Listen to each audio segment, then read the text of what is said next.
In the summer of 1884, a patient screamed for 17 straight hours on an operating table in rural Virginia, while a surgeon continued cutting without anesthesia, claiming the pain would purify the blood.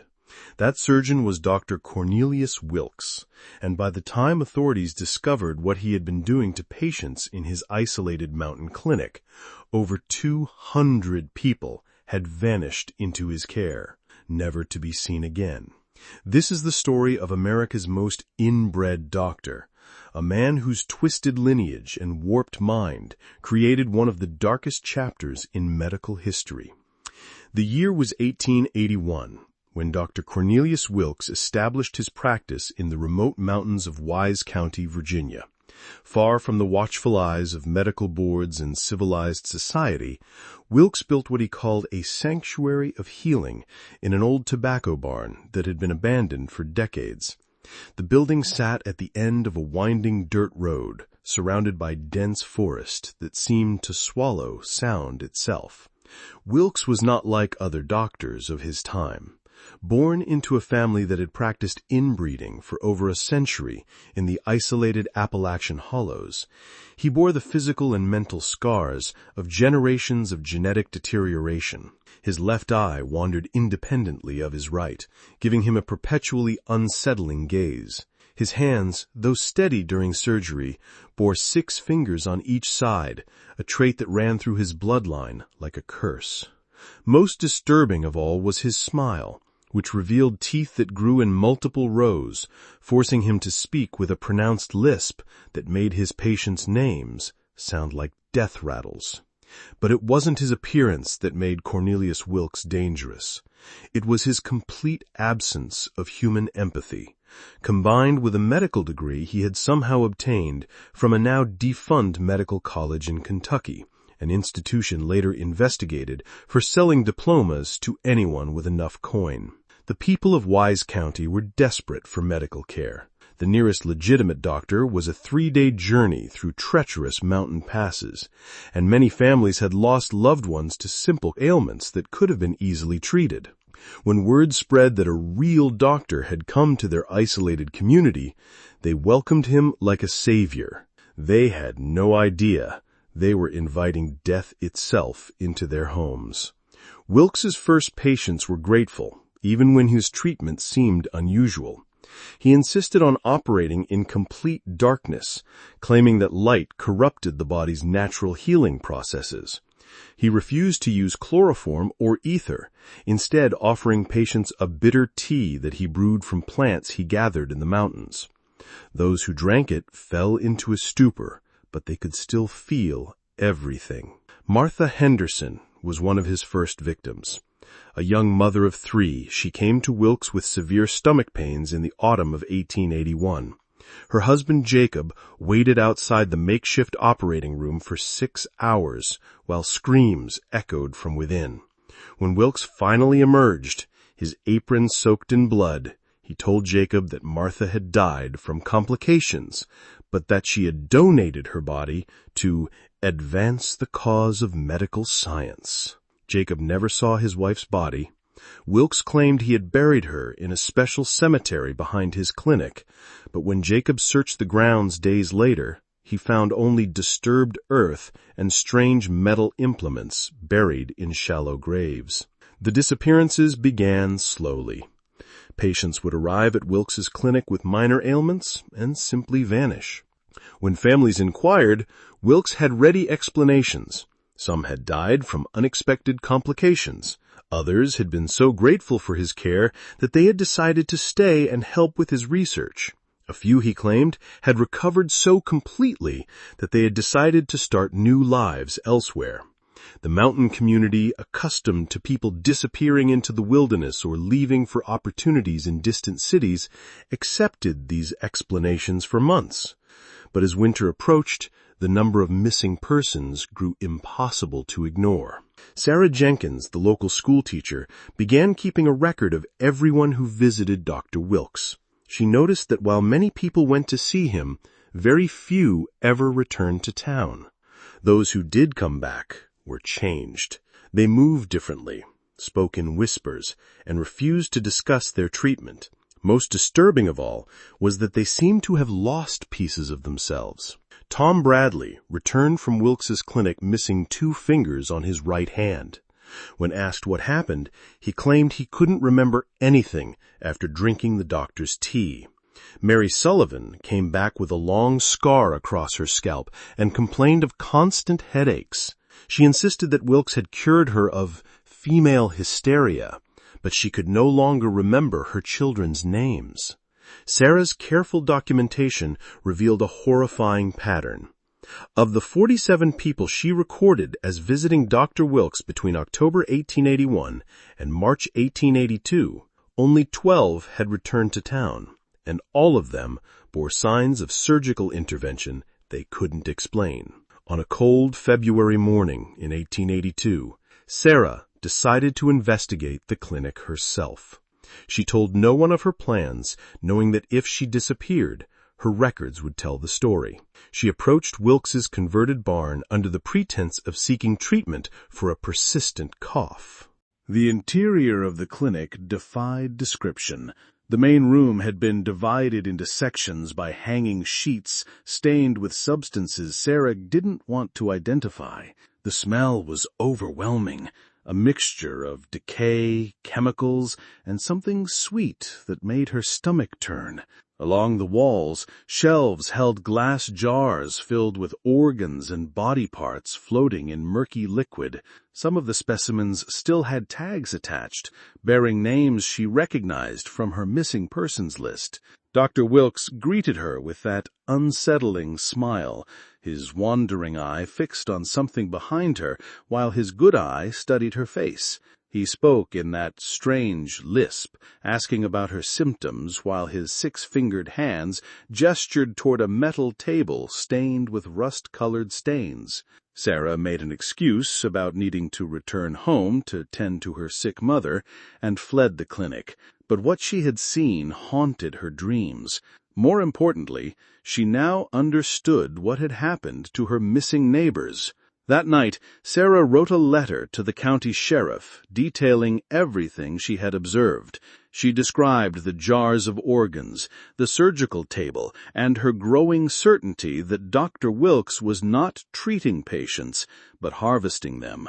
She sealed the letter and gave it to a trusted friend, instructing him to mail it if she failed to return from her next visit to the clinic. Sarah never intended to return to that place of horrors, but fate forced her hand. 3 days after her first visit, her own mother fell seriously ill with pneumonia. With no other medical help available, Sarah's family begged her to bring Dr. Wilkes to their home. Against every instinct, Sarah returned to the clinic to fetch the doctor. She found him in his operating room, standing over a table where someone lay covered by a blood-soaked sheet. Wilkes looked up from his work with that terrible smile and agreed to come treat her mother, but only if Sarah would assist him as his nurse. The house call became a nightmare. Dr. Wilkes examined Sarah's mother with those deformed hands, pronouncing her condition fascinating and insisting that she be moved to his clinic for proper treatment. When Sarah refused, Wilkes's demeanor changed completely. His wandering eye fixed directly on her, and his voice dropped to a whisper. He told Sarah that he knew she had been asking questions about his patients. He described in detail how he had experimented on each person who had come to his clinic, explaining that his family's generations of inbreeding had given him insights into human anatomy that purebred doctors could never understand. He claimed that his deformities allowed him to see connections in the human body that others missed, and that his surgical techniques were advancing medical science in ways that wouldn't be understood for decades. Most chilling of all, he revealed that he had been keeping detailed records of his experiments, documenting how different organs could be removed or altered while keeping patients alive for extended periods. He spoke of these procedures with the detached fascination of a scientist discussing laboratory rats.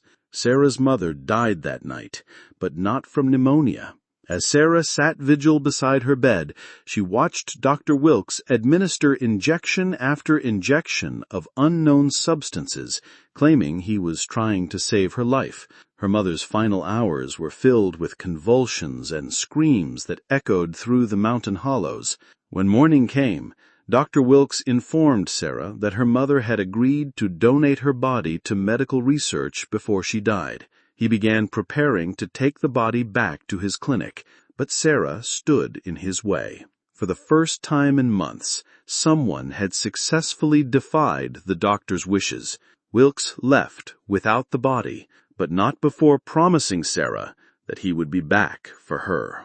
As his carriage disappeared into the morning mist, Sarah made a decision that would save dozens of lives and expose one of America's most monstrous doctors. She gathered her records, her mother's body, and every piece of evidence she could find, and began the 3-day journey to the county seat. Her letter had already reached the sheriff, but now she could provide testimony and proof that could not be ignored. The sheriff's investigation of Dr. Wilkes's clinic revealed horrors that challenged the imagination of everyone involved. The converted barn contained over 300 preserved organs in glass jars, each carefully labeled with a name and date. Detailed surgical notes described experiments that had been conducted on living patients, including attempts to transplant organs between victims and procedures designed to test how long humans could survive with various body parts removed. In the basement of the clinic, investigators found evidence of Dr. Wilkes's final experiments. Shallow graves contained the remains of patients who had been systematically dissected while still alive. Metal tables bore restraints and surgical instruments designed not for healing, but for prolonged suffering.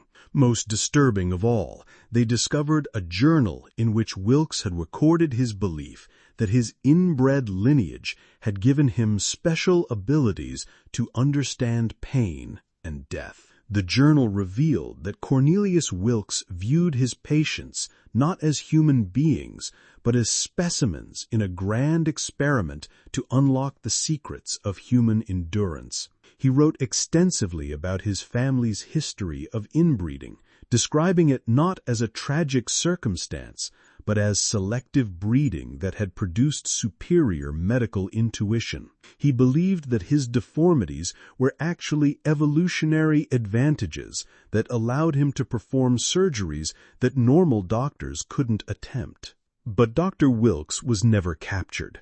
When the sheriff's posse arrived at his clinic, they found the building abandoned. Wilkes had vanished into the mountains, taking with him a collection of surgical instruments and several jars of preserved organs. Local legend claimed that he continued practicing medicine in remote locations throughout Appalachia, but no confirmed sightings were ever recorded.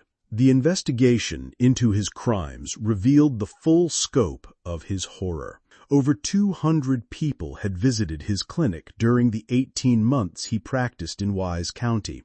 Only 37 had returned home, and all of those survivors bore evidence of surgical procedures they couldn't remember. The rest had simply disappeared, their bodies added to Wilkes's collection of specimens or buried in unmarked graves throughout the mountain wilderness. Sarah Jenkins' courage in documenting and reporting these crimes saved countless lives, but the trauma of her experience haunted her for the rest of her days.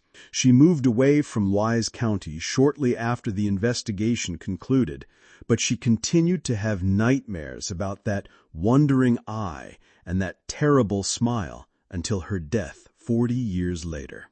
The case of Dr. Cornelius Wilkes raised uncomfortable questions about medical regulation and oversight in remote areas of America. His fake diploma had never been verified because there was no system in place to check credentials in isolated communities. His horrific experiments continued for over a year because there was no mechanism for reporting or investigating medical malpractice in regions where doctors were desperately needed. More disturbing still, the investigation revealed that Wilkes was not unique. Similar cases of medical fraud and abuse were discovered in remote communities throughout Appalachia and the American frontier, suggesting that the isolation that made medical care so precious also made it possible for monsters to prey on vulnerable populations. The converted tobacco barn that served as Dr. Wilkes's clinic was burned to the ground by local residents, but the site remained cursed in the minds of the mountain people. For decades afterward, travelers reported hearing screams echoing from the empty lot on quiet nights, and several people claimed to have seen a figure with a wandering eye watching from the tree line. Modern DNA analysis of remains found at the site confirmed that Dr. Wilkes came from a family with severe genetic abnormalities caused by generations of inbreeding.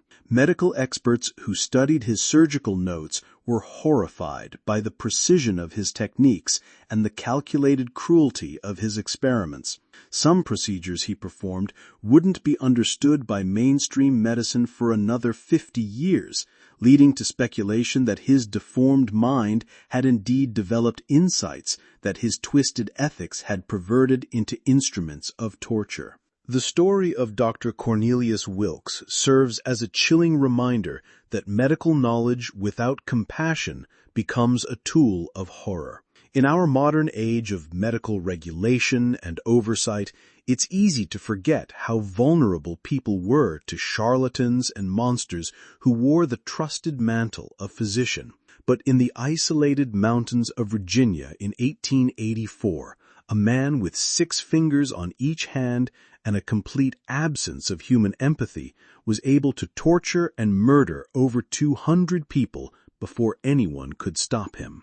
What happened to Dr. Wilkes after he vanished into the mountains remains one of history's unsolved mysteries. Some historians believe he died in the wilderness, unable to survive without his clinic and victims. Others suggest that he continued his practices in even more remote locations, preying on communities too isolated to report his crimes. But perhaps the most disturbing possibility is that he found others like himself, products of isolated communities where genetic abnormalities were common and social norms had broken down. The mountains of Appalachia in the 1880s were filled with forgotten settlements where people lived according to their own rules, far from the reach of law or civilization. In those dark hollows, a man like Cornelius Wilkes might have been welcomed not as a monster, but as a kindred spirit. The victims of Dr. Wilkes were never properly memorialized. Most had no surviving family to claim their remains, and the mountain community was eager to forget the horrors that had visited them. But their suffering contributed to important changes in medical regulation and oversight that prevent such tragedies today. Sarah Jenkins's detailed records became the foundation for new requirements that medical credentials be verified and that remote practitioners be subject to regular inspection. Her courage in investigating and reporting these crimes helped establish the principle that no community, no matter how isolated, should be left vulnerable to medical predators. Yet questions remain about how many other Dr. Wilkeses operated in the shadows of American medical history. How many isolated communities suffered under the care of monsters who wore the trusted face of healers? How many victims disappeared into unmarked graves, their stories lost forever to time and wilderness? As you watch this video today, I want you to think about the trust we place in those who claim to heal us. That trust is sacred, built on centuries of medical ethics and oversight, but it's also fragile, dependent on systems and safeguards that didn't exist in Sarah Jenkins' time. What state are you watching from tonight? Do you know the history of medical care in your community? Leave a comment below and let me know what dark medical mysteries you'd like to explore next. And if this story has left you as unsettled as it should, make sure to subscribe for more forgotten horrors from America's past. Because in the darkness of history, monsters often wore the most trusted faces of all. And sometimes the only thing standing between civilization and horror was the courage of ordinary people like Sarah Jenkins, willing to document the truth no matter how terrible it might be. The screams that echoed from that mountain clinic in 1884 have long since faded into silence. But the questions they raise about trust, vulnerability, and the thin line between healing and harm continue to haunt us today. In the end, Dr. Cornelius Wilkes remains a reminder that the most dangerous predators are often those who offer help to the helpless, hope to the desperate, and healing to those who have nowhere else to turn. And in our modern world of medical miracles and scientific advancement, we must never forget that behind every trusted physician should stand not just knowledge and skill, but the fundamental human capacity for compassion. Without that compassion, even the most skilled hands become instruments of horror, and the sacred trust between doctor and patient becomes a pathway to unimaginable suffering. The mountains of Virginia still echo with the memory of those who disappeared into Dr. Wilkes's care, and their story serves as an eternal warning about the monsters who hide behind the mask of medicine.